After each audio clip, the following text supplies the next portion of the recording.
Welcome to Penrose Learning, where we make understanding easy. You start by preparing the environment so the build will succeed. Install Build Essential, pkgconfig, Python 3, and the ncurses development libraries. These provide compilers and headers GDB needs. Once installed, fetch the GDB source with git clone or a tarball and verify the checksum to avoid corrupted files. Then create a dedicated build directory outside the source tree and change into it. This keeps sources clean and enables out-of-tree builds, which simplifies repeated configure and compile cycles. You now configure and compile GDB to match your environment. Run /configure with prefix set to where you want GDB installed and add flags like with Python to enable scripting. This tailors features and paths.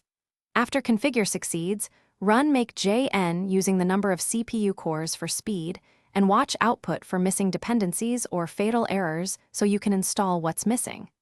Once compilation finishes, consider building GDB server or running Make check for regressions. These steps ensure the build is functional for your workflows. You finish by installing and validating the build so you can use GDB immediately. Install with sudo make install or use distdir for packaging workflows. After installation, ensure the install bin directory is in your path. Next, run GDB version and launch a quick debug session on a small binary to confirm symbol loading and breakpoints work. If you hit runtime crashes or missing symbols, reconfigure with debugging flags, disable optimizations, or rebuild with VuOS, make output to locate the failing dependency or misconfiguration. Thanks for watching. If this was helpful, leave a like and consider subscribing. See you next time.